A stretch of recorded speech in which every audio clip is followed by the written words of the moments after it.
Hi YouTube, it's Kathy and this is my April 2024 reading wrap-up. If you're not already aware, I do weekly entertainment wrap-ups of everything I read, watch, and listen to, but today we're just talking about the books.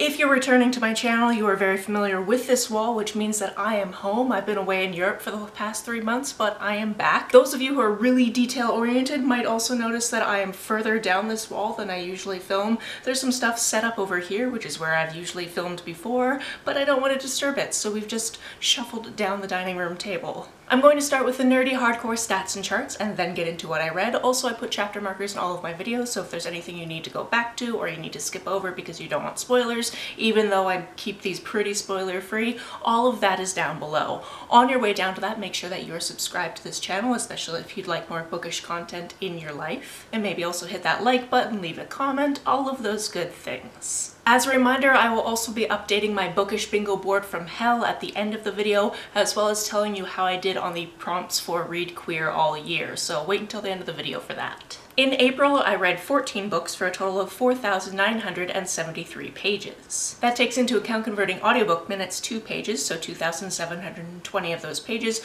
were actually about 79 hours of audio. The age breakdown for these books was 10 adult books and 4 YA books. I read 14 novels, making this graphic look hilarious. This month, the biggest chunk of what I read was contemporary and romance, followed by mystery thriller, historical fiction, and speculative fiction. If you adjust by page count, not much changes. More than half these books were from the library, but I also read books from NetGalley, an author, a publisher, a chain bookstore, and one other free ARC. I read 7 audiobooks, 4 ebooks, and 1 hardcover. The biggest chunk of my books were in the 300 to 399 page range, and all of them were published this decade. Most of my reads were by female authors, and most of my protagonists were also female. In terms of setting, over half of these were set in the USA, but I did have books from Canada, the UK, Japan, and South Korea. In terms of diversity of subject matter, most of these were queer or intersectional, others had to do with race, a couple were translated, and there was one that had no discernible diversity to speak of. In terms of star ratings, this month I had 2 3.5 star reads, 4 4-star reads, 3 4.5 star reads, and 5 5-star reads. Let's start with the lowest rated read and work our way up to the highest, shall we? The first book we're talking about is Good Morning, Darling. This was an ARC that I actually got from the author, and I was really happy to receive this because this seemed right up my alley. This is all about this woman who has been working on the other side of the state than she comes from, and she decides that she's moving back to Seattle to move back in with her parents to kind of figure out what she's going to be doing with her life. Her parents own a family business, which is a cemetery, which is something that she's not too stoked about. That kind of creeps her out a little bit. She's not really into the whole family business thing. But what she is into is this guy that works at the family business that she's had a crush on for quite some time. However, completely unbeknownst to her, he has a very deep secret. Their whole family has a very deep secret, and it goes from there. Our ingenue has a bunch of representation. She's biracial, she's bisexual, and she's autistic.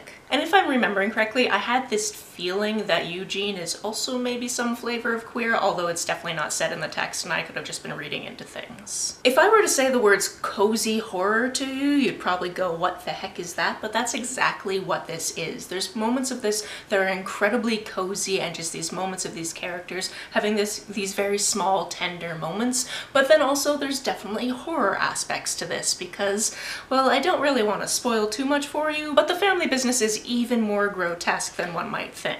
If you're looking for something a little different, I definitely recommend this one. Next, we have an ARC I meant to read ages ago and never got around to, and I put on a few different TBRs and again just never got around to, which bums me out. This one is called The Body in the Back Garden, and it's actually written by an author who lives on my island, and it actually takes place in a fictional town on my island. This one is about this guy who used to spend his summers with his aunt on Vancouver Island in this fictional town. However, he came out of the closet at 18 and his family disowned him, so he hadn't been back to the island since, and he's been living in Toronto all of these years. He gets word that his aunt, who he hasn't spoken to in years, died in a hit and run, and she actually left him her home and her business on Vancouver Island, so he has to go there to kind of tie up these loose ends. However, as the title suggests, he finds a body in the back garden, and then it looks like he might have done the murder. However, we as the audience know he didn't, and he has to try to figure out a way to tell his childhood best friend, who he also hasn't seen since he was 17 years old, that he definitely definitely didn't do this because it turns out that he is the leader of the RCMP in this small town. This is one of those kind of cozy murder mystery things where you have to suspend your disbelief a little bit because obviously him going along with this investigation is not really a thing that actually happens with the police, but it happens quite a bit in this book. That being said, when I was able to turn off that part of my brain, I was really able to enjoy this. On to my 4-star books, the first one being Girls' Night. This one is billed as Mean Girls meets Fight Club, and I can definitely see why those comp titles are there. There are 4 main characters in this book, and for one reason or another, they end up being part of their own personal fight club. However, this secret doesn't stay secret for long, and it kind of trickles out into other girls in their all-girls school.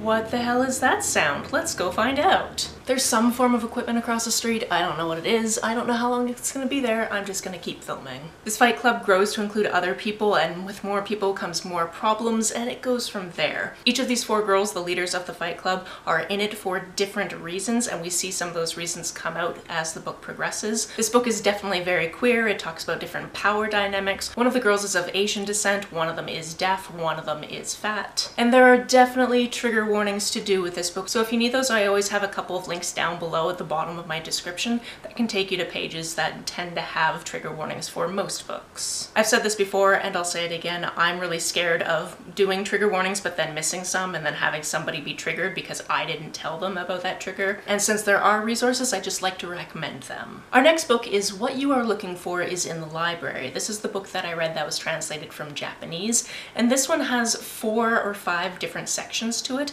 each following a different character, all in this same neighborhood, going to this same library and finding different things there that they didn't even know they needed. This is a very cozy, bookish book about these different people all talking to the same reference librarian and finding out different things that they need for their life to be more fulfilling, or for them to just be on a better path in life. There is, however, one thing about this book that I definitely want to point out that I did not enjoy, and that's the fact that almost all of these characters describe the reference librarian in very grotesque ways because she happens to be a very big woman, and that does not sit well with me. I do not enjoy that at all, so if that is something that bothers you in books, you might want to skip this one just for that reason. Next we have A Love Song for Ricki Wilde. This one is definitely interesting. It's all about this woman who again has a family who is all in the mortuary business, but she doesn't want to be in it, and she actually decides to leave her hometown and open up her own flower shop. This shop is in a brownstone in New York, and she finds herself meeting all these new people,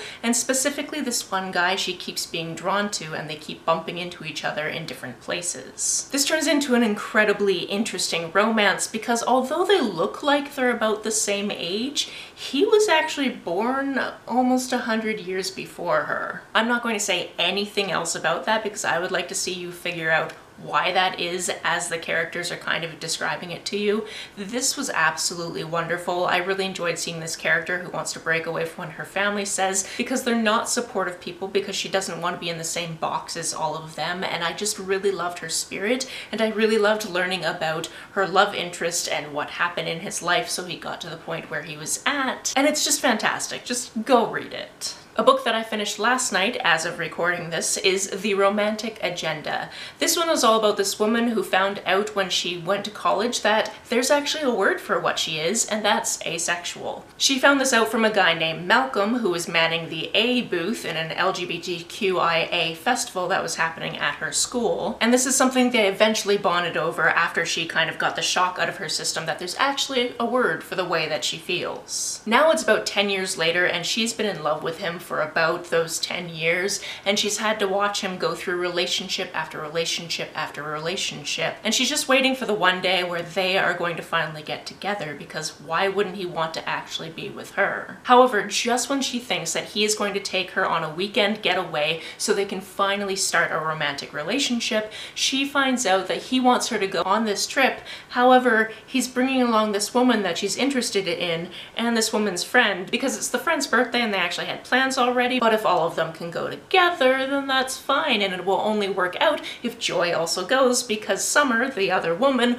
wants to meet Joy. Obviously, this is a very messy situation, but Joy will do anything for Malcolm, so they go on this trip, and it goes from there. I very much enjoyed this. It isn't super often that you get to see asexual romance books, and I just really adored this. On to my 4.5 star books, the first one being The Love Curse of Melody McIntyre. This one is about a girl who is 17, she is in her high school drama department as the stage manager, and as Romeo and Juliet is on closing night, something horrifying happens while she's trying to call the last show, and that leads to her very superstitious tech crew deciding that for the next show that they do, she probably shouldn't be in a relationship. See, there's this very long tradition in this particular theater that the theater is cursed, and it was decided that for every single show that goes on, not only will they abide by the usual theater traditions such as not saying the Scottish play and only saying break a leg, not that other phrase that sometimes gets said, but for every show there's a attempted curse-breaking tradition that is implemented just for that show, and this is something that's been tracked by the stage manager for years. She hesitantly goes along with this, going, sure, I won't fall in love during this show. However, she does end up meeting somebody while they're casting for Les Miserables who catches her eye, and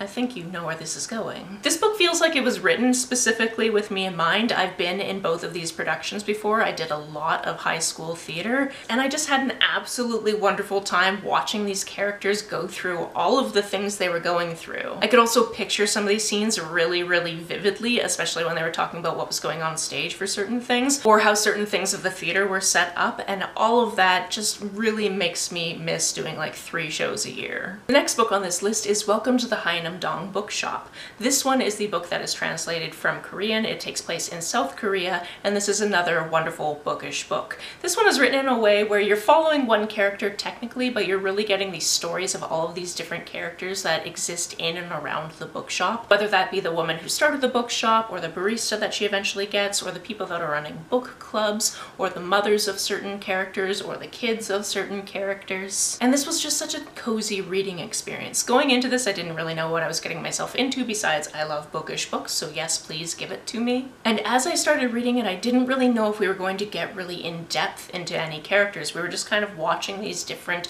very quiet scenes unfold, and then we started getting some backstories, and we started getting some intrigue here, there, and everywhere, and it was just, again, such a quiet story, but such a lovely story. Next we have A Sweet Sting of Salt. This is a book that takes place on the east coast of Canada about 100 years ago, and it's all about this woman who is a midwife in her village. One day after being in town proper, she goes back to her home, which is about an hour walk out of town, and she really wishes she had a donkey or a horse to get her there, but like, she just doesn't have the cash for that, so she gets back to her farm, she attends to what she needs to tend to, she goes to sleep, and then she wakes up hearing this screaming outside her house. When she gets outside, she finds this woman who is imminently about to give birth, so she brings her into her house, realizes pretty quickly that they do not speak the same language, but is able to deliver the baby nonetheless. Once mother and child are resting, she realizes this must be the new wife of the guy that lives kind of the closest to her, because she's heard that nobody's really talked to this woman before, and it's probably because she comes from a different culture. She hasn't figured out which one,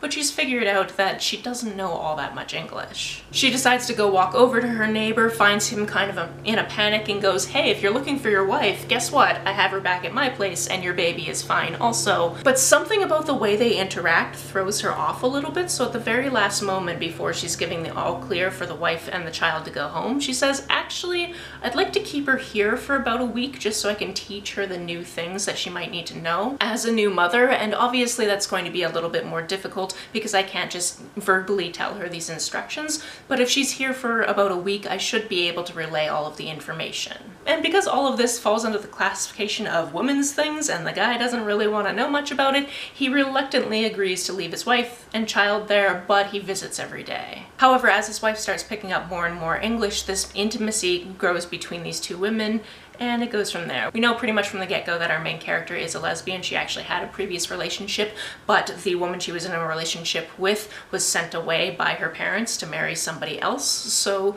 she's had her heart broken, and she's pretty much just kind of like put her nose down to the grindstone and tried to ignore everything, but she's intrigued. There's also a really important element of this story that I haven't mentioned yet, and it's an element that is talked about in the synopsis of the book. So if you are familiar with Selkie mythology, then you know where this is going. If you're not familiar with it, then it's something that doesn't really come up until about 90 to 95% of the way through the book. So I'd like to just leave it out there. If you know what I'm talking about already, you know how this is going to go. You're going to know some interesting things about what's going on between this husband and wife. And if you've never heard of a Selkie before and you just want to go into this not knowing and find out, you should do that. On to my 5-star reads, and like I said, there were 5 of them, so this was an excellent reading month. The first one is Between Perfect and Real. This is another theater-based book, and I have no idea why it took me so long to finally get to this one, because it's been on my list for quite some time. I've been meaning to read it and just never did. Our main character in this one is Dean, and as we're meeting him, he's coming to the realization that he is a trans guy. He's kind of known this, or at least had inklings of this, for a while, but when he's cast as Romeo in his school's production of Romeo and Juliet, more of those feelings start building up until eventually he has to start telling people. This is a book that is very, very up and down with the emotions of the main character, because obviously this is some scary stuff to go through. There's also catharsis with people actually understanding who you are when you tell them. But a lot of this is really tricky. Some of it gets very messy. There's definitely tons of different emotions that happen throughout his senior year of high school, and I definitely recommend everyone read this. Next we have 19 Steps, which is a book that I admittedly picked up because I knew that the author was Millie Bobby Brown and I'm a fan of her work. However, she does also have a ghostwriter for this book, which is Kathleen McGurl, and I'd like to acknowledge that because although Millie Bobby Brown came up with the idea for this book and did a lot of the research for this book, it's also written by somebody else, so this was definitely collaborative, and I just wanted to say that. I knew nothing going into this book. I didn't know what genre it was. I didn't know anything like that. Turns out this one is historical fiction set in London during the Second World War, and it's set specifically around this one neighborhood that was all using the same tube stop as their air raid siren. As it happens, there was a huge tragedy that happened in this community that I had never previously heard of before myself, and it was really interesting to see it put into this historical fiction context. Our main character in this one is a girl named Nellie. She's just doing her best to help raise her little sister. She's got her parents as well, and she's got an aunt and uncle in her community, and it's all just about their story of just trying to survive these circumstances. There's also a romance element to this, and there's parts of this book that made me cry, so it's definitely worth a listen. If you listen to the audiobook, it is narrated by Millie Bobby Brown, which I appreciate not only because she is one of the authors, but also because her accents are pretty good. So when English people are speaking, she does an English accent. When American people are speaking, she does an American accent, and I enjoy that. Next we have Iris Kelly Doesn't Date, which is the 3rd in the Bright Falls series, and I absolutely adore this, and I wish we were getting like 10 more books in this series because I just really love them. One of our perspectives in this book is, you guessed it, Iris Kelly. She is in the same friend group as all of the other women in the previous books, and she doesn't date anymore because if you've read the previous books, you know that some things have happened to her while she was dating that were not great, and she's just over it. She doesn't date anymore. That's fine. When she needs to scratch that certain itch, she goes to a nightclub with a wing person, she takes somebody home. That's fine. Our other point of view character is Stevie. She works as a barista, but she's trying to make it as an actress. And up until fairly recently, within the past year or so, she was also dating this other woman, and that was a 6-year-long relationship, but that ended. And now that woman is dating a mutual friend of theirs. And she's gotten to the point where her friends have just told her she needs to get out there and find somebody else and stop just being really lonely because she keeps having to see these people being really, really happy in front of her all the time. So she decides to go to that same nightclub, happens to be there at the same time Iris is there, they connect, and it doesn't exactly go all to plan. Now, I've mentioned that Stevie is an actress, but it turns out that Iris has a couple of gigs. One, she does these custom planners, which are absolutely beautiful, and she does the art for them, and they're great.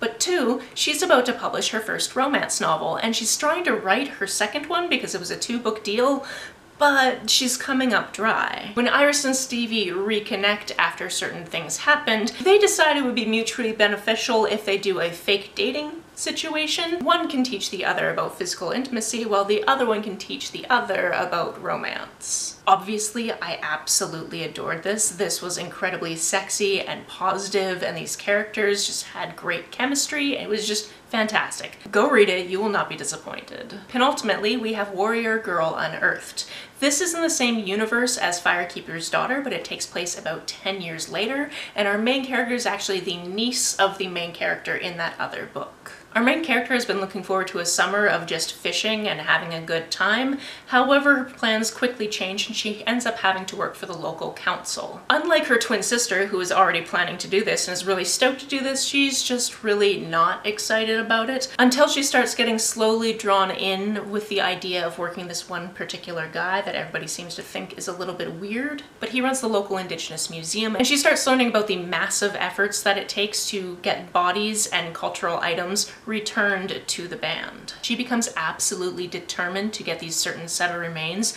back from this university, who should have given them back by now, but they're really dragging their feet on doing the proper things they're supposed to do. And meanwhile, Indigenous girls are going missing in the community. There's a lot of mystery elements to this book. There's a lot of moving parts. There's a lot of different characters. There's a lot of moments of just trying to figure out these things. There's a heist element, but then there's also these softer or more joy-filled moments, and all of these characters are just so multifaceted and so well-rounded, and you can just picture all of these characters as you're reading this book, and I highly recommend both this book and The Firekeeper's Daughter. You don't have to read one before the other, but obviously you're going to get more context if you do. My favorite book that I read this month is one that I finished a few hours ago, just before I put together all of my stats for this video, and that is The Change. This one is about these three women who live in this very small area of New York State, and they don't know each other when the book starts, but they're definitely the best of friends by the end of it. Each of them have fairly recently made that change into menopause, and with that has actually come magic powers. Each of them has different magic powers, and it turns out that they are destined to work together for good. Although it can definitely be argued that some of their methods would not pass the test with the justice system. What I really loved about this book is not only do we get this current timeline of them coming together, realizing one of them can hear dead women calling to her, so they go and find this girl who is deceased and they call the cops and try to figure out who this girl is. But we also get such rich backstory of how each of them got to this point in their lives. I absolutely love that one of them, Harriet, is the town witch. And it used to be that this house was like a very revered location in their town, but she's let it all grow over with these different plants, and she's wildly changed appearances. And when women in this town need help, they see her on the sly. Then there's Jo, who owns a woman-only gym and also has this power to take all of her hot flashes and actually use that heat to her advantage. And then of course we have Nessa, who is known since she was a small child that she would be getting the power that she has, which is to hear ghosts when they have passed on. She learned as a young girl that her mother was able to do this, and when her mother would identify these women, she would pass this information off to somebody else in town who would make sure that the people who did what they did are punished. This is just all around such a fantastic book, a fantastic story. I really love the element that these women don't come into their powers until they're in menopause, and the fact that they're all meant to work together, because usually we get a chosen one trope and they get their powers when they become a woman or whatever, and this is just way more interesting to me. Before we go, we need to talk about which books covered which prompts on the Read Queer all year prompts that we put out for April, and I covered every single one of these squares, some of them multiple times. As for Pink Cover, that one is covered by The Love Curse of Melody McIntyre, as well as Between Perfect and Real. As for the Theater Square, it's covered by those same two books, but also Iris Kelly Doesn't Date. The Asexuality Square, we've got The Romantic Agenda, and for the Lesbian Square, we have A Sweet Sting of Salt. We also have Iris Kelly Doesn't Date. We also have at least one secondary character in Between Perfect and Real. I read a lot of queer things this month and I'm really happy about it. As for my Bookish Bingo Board from hell, this is what it looks like now. Only a few of these squares have updates from last month, but I added a couple more things to 10 ignored arcs. I added 4 more books to 400+ page books, and I added 2 more books to non-English speaking country books, which is the international square on the thing, because the way I phrased it when I came up with these goals was just too much to put into that itty bitty square. That means I haven't crossed anything off yet. I definitely don't have any bingos, but I am well on my way. And now that I'm home and I have access to my home library and my actual library, things are gonna happen. If you want to hear me talk more about these books or other books for that matter, the playlist for my weekly entertainment wrap-ups is always linked down below. If you've read any of these or you now want to read any of these, please let me know all about it down in the comments below. On the way down to the comments, if you hit that subscribe button, that would be very nice. If you don't feel like leaving a comment but want to make sure that I know you were here, just leave me an emoji or smiley face if you happen to be on your keyboard. Some people have asked if there's a way to financially support this channel, so I set up a Ko-fi account, which is a digital tipping service. The link for that, as always, is down below. You can like and share this as you see fit, and I will see you very soon. Bye!